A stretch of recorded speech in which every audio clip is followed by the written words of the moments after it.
రేపు రెండో దశ పోలింగ్ జరగనుండగా తమిళనాడులో ఐటీ దాడులు కలకలం రేపాయి. తూత్తుకుడి నుంచి బరిలో ఉన్న డీఎంకే నేత కనిమొళి ఇంట్లో అర్ధరాత్రి వరకు ఐటీ శాఖ అధికారులు సోదాలు చేశారు. ఎన్నికల వేళ డబ్బులు తరలిస్తున్నారన్న సమాచారంతోనే తనిఖీలు చేసినట్లుగా తెలుస్తోంది. కురింజీ నగర్లో ఆమె నివసిస్తున్న ఇల్లు, ఆఫీసులో ఐటీ విభాగానికి చెందిన 10 మంది సభ్యుల బృందం ఈ సోదాల్లో పాల్గొంది. ఇప్పటికే డీఎంకే కోశాధికారి దురైమురుగన్, ఆయన కుమారుడు వేలూరు అభ్యర్థి కదిరి ఆనంద్ సహా మరికొందరి ఇళ్లలో కూడా ఐటీ శాఖ దాడులు చేసింది. ఐటీ సోదాలను నిరసిస్తూ డీఎంకే కార్యకర్తలు కనిమొళి నివాసం దగ్గర ఆందోళన చేపట్టారు. కేంద్ర, రాష్ట్ర ప్రభుత్వాలకు వ్యతిరేకంగా నినాదాలు చేశారు. ఐటీ దాడులు ముగిసే వరకు డీఎంకే కార్యకర్తల ఆందోళన కొనసాగింది. అయితే ఐటీ శాఖ అధికారుల సోదాల్లో తన నివాసంలో ఏం లభించలేదు అన్నారు కనిమొళి. సోదాల వెనుక అన్నాడీఎంకే, బీజేపీ నేతల కుట్ర ఉందని ఆరోపించారు. తూత్తుకుడిలో తన గెలుపు ఖాయమంటున్నారు కనిమొళి.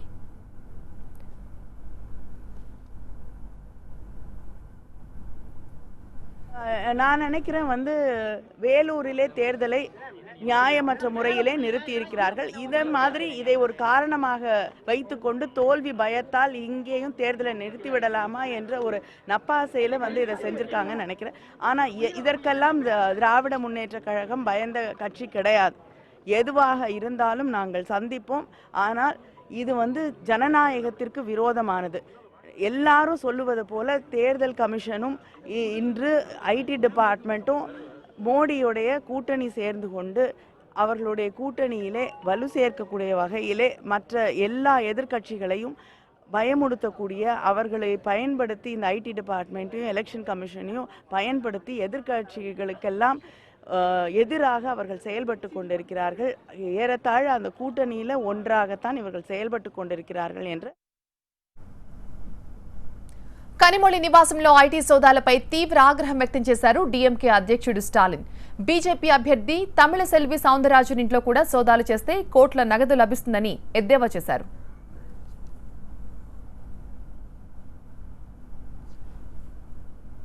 பயன்படுத்துறாங்கிறது வெளிப்படையாக தெரியுது. இப்போ கூட ஒரு 10 நிமிஷம் முன்னாடி செய்தி, தூத்துக்குடியில் திமுக வேட்பாளர் கனிமொழி வீட்டில் அங்கே ரைடு நடந்துட்டு இருக்குன்னு யார் கொடுத்த புகாரும் தெரில. நான் இந்த உங்கள் ஊடகத்து மூலமாக பகிரங்கமாக ஒரு குற்றச்சாட்டை சொல்கிறேன். தமிழிசை சவுந்தரராஜன் அவங்க தூத்துக்குடியில் வேட்பாளர், பிஜேபி வேட்பாளர், அவங்க வீட்டில் கோடி கோடியாக பணம் வச்சுருக்கிறாங்க. ஏன் அங்கே போய் ரைடு பண்ண மாட்டேங்கிறாங்க? இதுதான் என்னுடைய கேள்வி. தேர்தல்